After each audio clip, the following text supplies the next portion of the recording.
Welcome, my friends. Today we are going to be taking a look at the endgame showcase of Hearts of Iron 4, The Sun Shining Over the World. This is a mod for Hearts of Iron 4 where the Axis powers won World War II, but Japan did not immediately subjugate China. Instead, the Japanese signed a ceasefire agreement with China, which enabled them to perform better in the Pacific War, while on the Western Front, the Germans and Italians defeated the Soviet Union and the rest of them. And America somehow fractured into various different warlords after a period of prolonged economic problems. The mod starts in 1950, but today we are actually going to be taking a look at an end game that I have reached. The world today is devoid of liberty, my friends. The Deutsches Reich under Hermann Goering is supreme in Europe and the world. Goering's version of National Socialism involves more Prussian traditionalism and a cartel based industry made up of Goering's own friends. There are various Reichskommissariats everywhere. In the 1950s, the Germans lost complete control over Muscovine, but later on, the USSR itself collapsed in what is called the Second USSR collapse under Khrushchev, and the USSR was then divided up into various warlords. The Russian Federation under Yevgeny Surkov in the old Muscovine, the Republic of Turkestan under Majid Kodiri, and the Sibir Federation, which is a little more than a client state of Japan, although it is not an official client state. Then we have the Italians. Ambrogio Cagni succeeded Duce Benito Mussolini after all the three main leaders of the Italian fascist movement after Mussolini proved to be inconsequential. Galeazzo Ciano, Italo Balbo, and even the Black Shirts were all put behind, and instead a dark horse candidate in the form of Ambrogio Cagni took over power. He is an orthodox Mussolinist. Following this, we have the French state under Philippe Pétain, which has recently lost control over Algeria. In Spain, Francisco Franco has turned increasingly towards more and more fascism as opposed to his soft authoritarianism of his earlier years. Switzerland remains a defiant state, while in northern France the Germans continue to rule via a military administration. Denmark is still a German puppet state, but it is surprisingly a democracy. The Germans allow it as long as the Danes stay in line. The Norwegian state is led by the National Fascist collaborator Albert Wilhelm Hagelin, the successor of Vidkun Quisling. Sweden and Finland remain as defiant nations, but Finland is extremely pro-Germany. The United Kingdom is still ruled by the old Winston Churchill. This man is so old, he needs the walking stick to walk, and he can't even speak without his fake teeth cackling, but his hold on power remains absolute, and he remains close to the United States government in exile located in London. After this, we have the Balkans. The Slovaks are collaborators with the Germans, and the Duchy of Italy is basically Julius Evola's own little statelet. To keep him out of trouble in Italy, the main fascist council gave him his own little fiefdom to rule and do as he pleases. The Duchy of Italy is now one of the most radical fascist states, and very little news actually comes about it. Evola seems to have some of his own plans of global domination. Everything is secretive in this secretive shadow state. Then we come to the independent state of Croatia. So it is still ruled by Ante Pavelic and his fascists. The Kingdom of Serbia is ruled by the king and Paule Karakoderovic.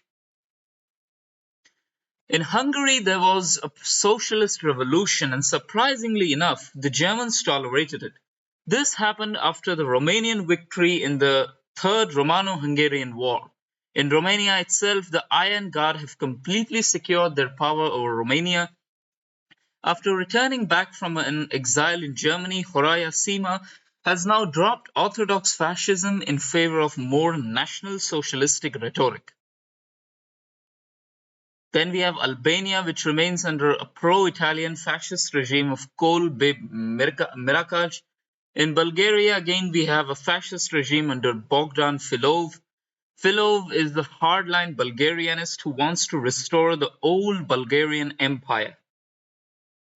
Then we have the Kingdom of Greece. The Kingdom of Greece is led by Ioannis Rallis, and the Republic of Turkey has also turned to fascism after learning from the German model. In 1943, there was a coup in which General Fevzi Kakmak removed the old Kemalist regime of İsmet İnönü, and now Turkey is fascist, with grand ambitions of restoring its hold over the Middle East. But the Middle East, much of the Middle East is in part of the foreign powers.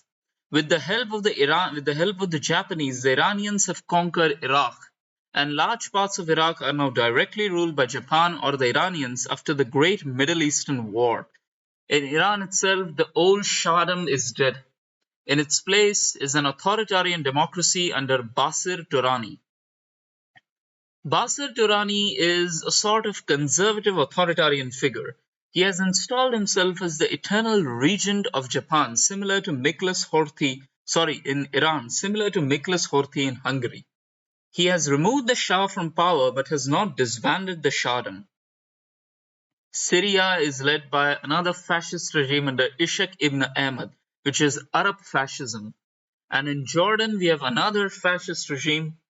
And even in Jerusalem and in Egypt, we have a national socialist regime under Saud ibn Halil. All of these people want a radical version of Arab national socialism and Arab fascism. Sudan remains under direct Italian control, and North Africa is another national socialist regime. In Italy, the kingdom was removed from power after the Germans supported the Italian Republicans or the fascist Republicans in their civil war in the mid-50s. And that is the reason why large parts of Africa are National Socialist or fascistic.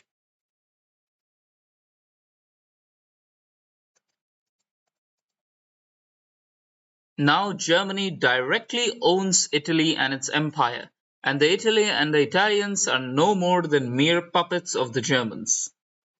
India was conquered by the Japanese. You see, the Japanese broke their ceasefire with China in the Great Asian War, and the Japanese under Tadao Osa's fascist regime and his parasitic landlordist regime defeated the Chinese, the Indians, and the Burmese. The Indian regime of Subhash Chandra Bose was removed from power, and in its place, a new Hindu nationalist ideological party of Vinayak Damodar Savarkar was installed in Delhi.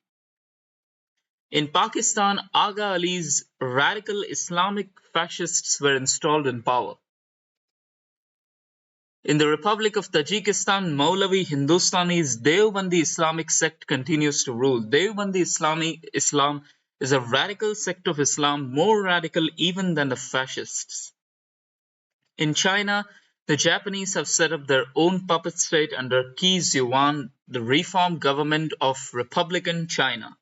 And in the Empire of Manchuria, Aising Gyoropui continues to rule as a Japanese puppet emperor.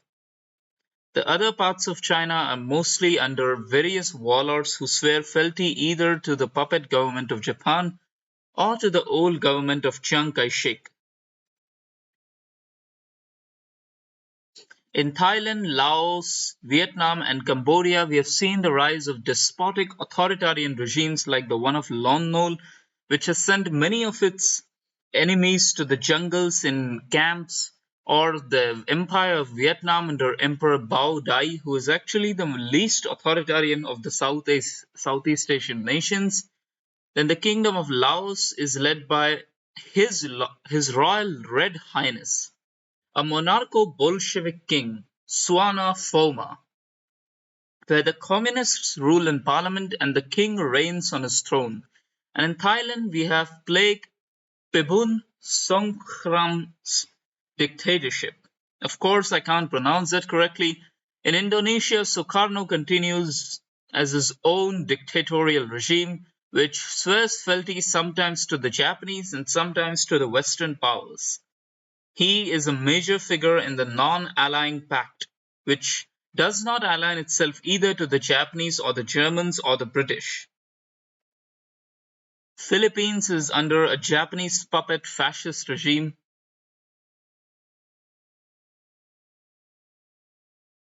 and so is Malaysia, which is under another authoritarian regime. The Commonwealth of Australia is a conservative democracy, so is New Zealand, and now we come to the important part. So, first of all, we have the United States of America, which has fallen. In the 1950s, the Silver Legion under William Dudley Pelley, him and his racist, fascistic, and national socialistic Silver Legion took over America and have now instituted a brutal regime which is heavily influenced by the German and Italian regimes. There is vast amounts of support from the Germans. There is a huge restriction on military and civil service for black Americans. And the Jim Crow laws have been now enforced all over the United States and not just in the southern part. The Alaskans have declared their independence under the Provisional Government of Alaska under Malcolm MacDonald. They have accepted Queen Elizabeth II as their queen, but they also aim to restore the United States of America to power. Any attempts by the Commonwealth of America to conquer it will be met by stiff resistance from the West, so they're shrewd enough to let the Alaskans live their own life. Canada is a democracy, and then we come to Mexico, which is now under the PAN party. The PRI's hold upon power has been broken, and the conservatives have been swept into the elections. Cuba is under Fulgencio Batista's authoritarians. Haiti is also authoritarian, but in the Dominican Republic there was a Marxist-Leninist revolution under Freddy Valdez in the 1950s. The West Indies Federation is all that remains of the old Free France under Charles de Gaulle. In Nicaragua also there was a communist revolution under Petrona Hernandez Lopez, and then we have Costa Rica and Panama, which are two of the only democracies in Central America. Colombia is under Jose Camacho Carreno, a conservative despot. Venezuela, there was another Marxist-Leninist revolution under Gustavo Machado Morales. Ecuador is authoritarian democratic, so is Peru. Bolivia is a conservative democracy. In Paraguay, Che Guevara and his men led their own Marxist-Leninist revolution. After some time, Guevara disappeared and handed over power to the locals under Obdulio Barte.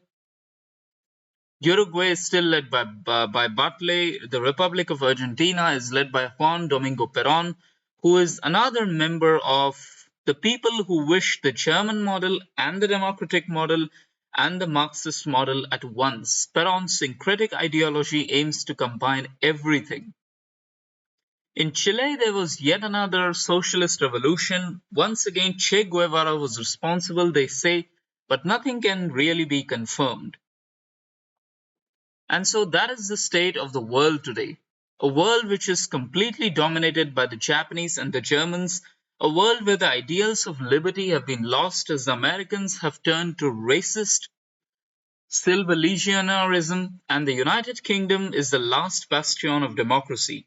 But some claim that the real bastion of democracy is the Marxist-Leninist revolution, which is led by all these Latin American nations. Nobody knows what will happen, but one thing is sure. The old ideals of liberal democracy have been completely forgotten in this new age of despotism and authoritarianism. And now we shall take a quick look at all of the ideological blocks. So this is the map once again. Check out this mod. I will leave a link to it in the description. And yes, so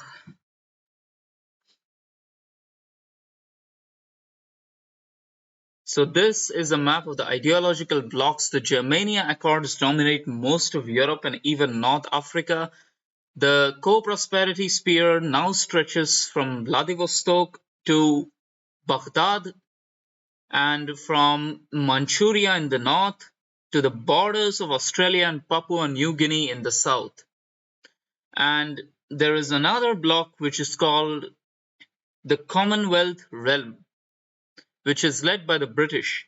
And then we have Sudan, which is an oddity. The Sudanese do not adhere to the Roman Republic of fascists. No, this is where the remnants of the old kingdom of fascists regime, the old fascist regime, have now put themselves in exile in Khartoum, and they oppose the German sponsored fascist regime of Italy. They want to restore the king to his throne and restore orthodox fascism back. So that is the state of the world, friends. Have a good day. Oh, and yes, of course, Tibet has its own little thing called Buddhist solidarity under Jigme Taring and the Ganden Phodrang.